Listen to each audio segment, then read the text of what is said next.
I'm going on a brand trip. Except the brand is me, and I'm just a +1 to somebody work trip. So fly with me to New York on Delta Airlines. We flew out of Detroit again, had the most catfish $17 breakfast. Y'all, this was the saltiest thing I've ever had. I couldn't even eat it, but didn't it look like it was gonna slap? The Delta terminal in Detroit got everything. It's like downtown versus south side, the way they do the other side. Like Delta, share. Flew into LaGuardia, and LaGuardia has the biggest glow up ever because when I first came here in 2017, it was giving white refrigerator, but it is so nice now. Took a ridiculous Uber to Manhattan. Uber's is like $80, y'all. We checked into our hotel. We stayed at the Maritime Hotel, which is a boutique hotel in Chelsea, set up to mimic the Titanic or classic cruise ships. We had to leave our bags because all rooms are magically done at 3 p.m. But it was okay because I wanted to head over to Katz Deli to kick off this Best of New York food tour I was going to be working on while he worked. I was so serious about this tour, I bought a 7-day Metro card because I was going to be hitting the pavement. Got my Katz, and y'all, not going to lie, there's no hype. This is definitely the best pastrami sandwich. I'll make a full video, of course. Headed back to the hotel, and I don't care if the flight was an hour and it was at 10 a.m. Traveling makes me sleepy. So I had a great nap while he went out and worked. After I woke up, he was still at the conference, or was he? Anyway, I got up, checked out this taco place that they say had the best tacos in New York City, and all I'm gonna say outside of the full video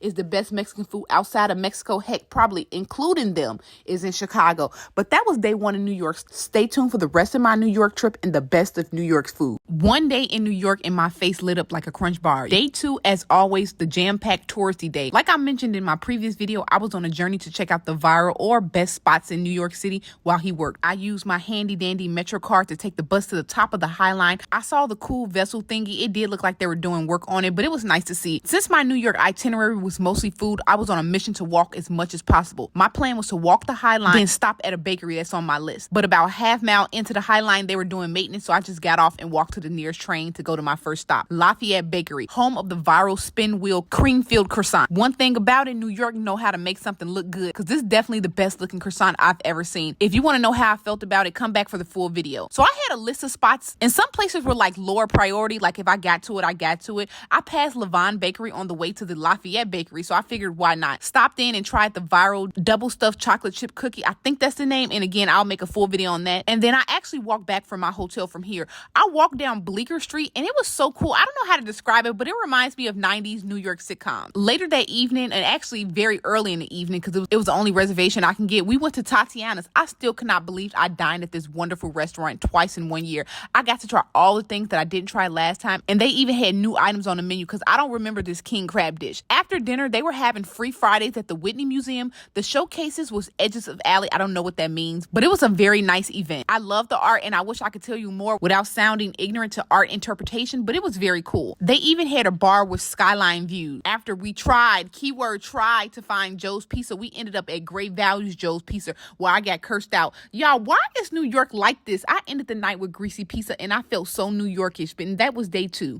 Nobody in New York is fat. By the end of day 3, I had walked almost 20 whole miles. I finally got my little Subway pick, y'all. Check it out on the gram. I stole this bag from him, and I just love it. It was so functional. He was done with his little work thing, so we continued on my viral food tour. Today on the agenda was Chinatown. I don't know where the train let me off at, but y'all, I discovered Canal Street. Now, I'm from Chicago, and we do not snitch on the hustlers, so I did not think I can record, but yeah, I see why everybody in New York be so dripped out. The first stop in Chinatown was Mei Lei Wah, and yeah, this place was viral. It was cameras and actors there filming for a Polish or a German TV show. We got the pineapple bun and then the regular bun. I'll make a full video about it, but yeah, they were $2. I love that New York's Chinatown is still very affordable. We then walked over to Super Tasty to try some of these dumplings, and y'all, they were smacking. So much flavor, and they were only about $5. After that little snack, we took the electric bikes, keyword electric bikes, to the Manhattan Bridge. I wanted to go to Dumbo to explore that area. Y'all, I was gonna die for these videos, but I got them. We did it, Joe. But why was that ride $16? His was $16 too. So that was $32, and we only went like 3 miles. I was pissed. To make myself feel better, I was like, I guess it can be counted as an activity, but still, I had my little Metro card for that. I was so thirsty to take these pictures ever since Jay-Z talked about Dumbo in 444.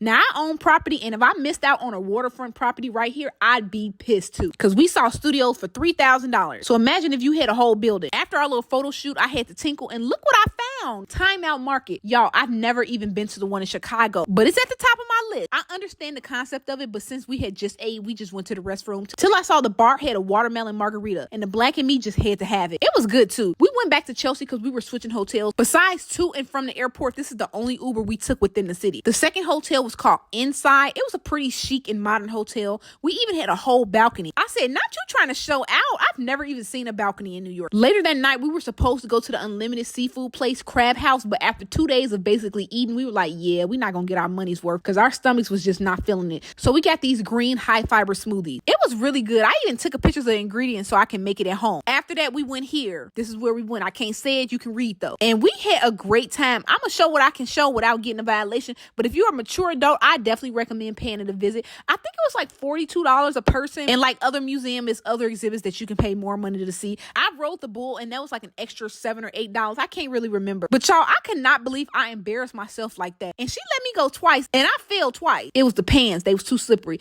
Then we stopped at another spot that was on my list, 7th Street Burgers. And yeah, greasiest burger I think I've ever had. But yeah, that was day 3. Forewarning, I did nothing but eat my last day in New York. I don't even know why I'm making this video except to show y'all this. I could never leave New York without getting a lox bagel. When it comes to bagels in New York, man, oh man, it's like the Olympics. I was looking for the best of the best and I decided on Apollo bagels. We walked all the way there and was met with this line. Now, I'm not a stranger to the New York lines, but when I walked to the front, I saw the line not moving and an employee on the phone. I said, oh no. So I went to my old first choice, Tompkins Square Bagel. They had a line, but they was working, like the line was moving. Got my lox and caper bagel. He got this one. I forgot what it was called, but it was like a cinnamon bun bagel, basically a breakfast sandwich. I'll make a full video about it. We had to hurry up back to the hotel so that we can check out because that quick bagel run turned into a 2-hour thing. But y'all, why upon returning, we ran into a whole food street festival. The devil was testing me because we had plans to hit up the Crab House later. And obviously we wanted to go with like empty stomachs to get our money's worth. So we just walked around and scanned and looked sad like this at all the food we couldn't have. But we were failures because we gave in for a good cause though, because I could not leave New York without trying some Jamaican food. We got the oxtail and chicken plate from this stand. Y'all, the oxtail was so good. I had to ask myself, am I in Jamaica? I don't think they have a brick and mortar store, but if you see Park Zada at any event, check them out. I cried having to throw away the rest of the rice and peas because we were so serious about the Crab House. We made it. This was actually one of the first restaurants on my list to try in New York since I started making food content. I'll make a full video, but just know we towed down and that's how I left New York.